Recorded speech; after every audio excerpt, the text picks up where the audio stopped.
ایک دفعہ کا ذکر ہے، حضرت بہلول بازار سے گزر رہے تھے کہ ایک شخص نے ان کا دامن پکڑ لیا۔ بہلول نے اس کی طرف دیکھا اور پوچھا، کیا بات ہے بھائی، مجھے کیوں روکا ہے؟ وہ پریشانی سے بولا، جناب شیخ بہلول، خدا کے لیے میری مدد کیجیے ورنہ میں بے موت مارا جاؤں گا۔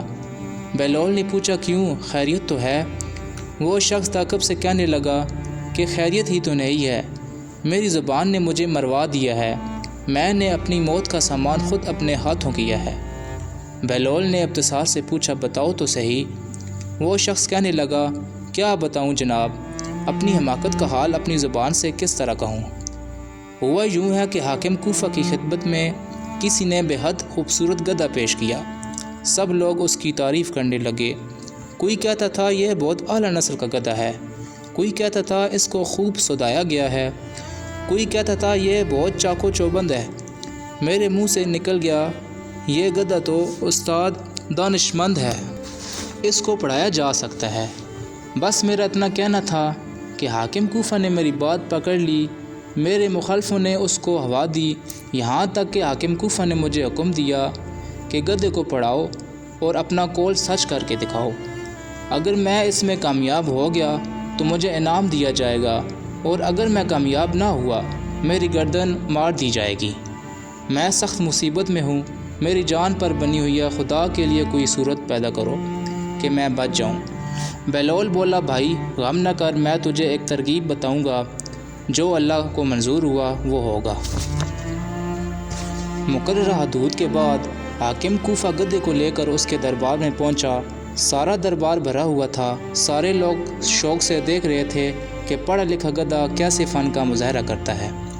اس شخص نے گدھے کے سامنے کتاب رکھی، گدھا صفحہ الٹنے لگا، آہستہ آہستہ وہ تمام صفحے الٹ چکا تھا، کتاب بند کو چکا۔ اس نے زور سے اپنی مخصوص آواز نکال دی، حاضرین اور حاکم حیران رہ گئے، انہوں نے تسلیم کر لیا کہ گدھا تمام کتاب پڑھ چکا ہے، اور اس نے زور سے اپنی مخصوص آواز نکال دی، حاضرین اور حاکم حیران رہ گئے، انہوں نے تسلیم کر لیا کہ گدھا تمام کتاب پڑھ چکا ہے اور اپنی زبان میں اعلان کر رہا ہے۔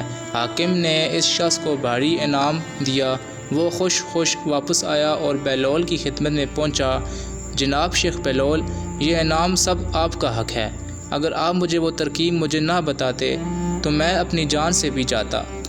تو بہلول نے نیازی سے کہا، نہیں بھائی، یہ انعام تمہیں ہی مبارک ہو، میں نے تو صرف ترکیب بتائی تھی، محنت تو ساتھ تم نے کی۔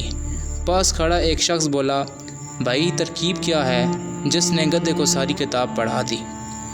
وہ شخص ہنسا اور بولا، اب تو میری جان بچ گئی ہے، یہ ترکیب کو بتا دینے میں کوئی حرج نہیں ہے، جس نے اپنے گدھے کو پڑھانا ہو اس طریقے سے پڑھائے۔ ہاں، شخص پوچھا لگا، اس نے کہا، سنو بھائی، وہ کتاب جو گدھے کو پڑھانی ہو اس کے درمیان جو رکھ دو، گدھے کو دن بھر بھوکا رکھو اور شام کو وہی کتاب اس کے سامنے رکھ دو۔ بھوکا گدھا کتاب کے صفحے الٹتا جائے گا، جو کھاتا جائے گا، یہ عمل دہراؤ گے، وہ گدھا اس کا عادی ہو جائے گا۔ اس کی خوراک کتاب کے صفحوں کے درمیان ہے۔ اب جس وقت بھی گدھے سے کتاب پڑھوانی ہو یا مظاہرہ کروانا ہو، اسے بھوکا رکھو اور کتاب کے درمیان جو بھی نہ رکھو۔ اب گدھا یہی سمجھے گا کہ صفحوں کے درمیان جو رکھے ہوئے ہیں وہ بھوک سے تاب ہوگا، صفحے لٹتا جائے گا، آخری صفحے تک جب اس کی نظر پڑے گی، جب اسے کچھ نہ نظر آئے گا تو وہ اپنی مخصوص آواز نکالے گا، اور باہر جو لوگ سن رہے ہوں گے وہ یہی سمجھیں گے کہ گدھے نے ساری کتاب پڑھ لی۔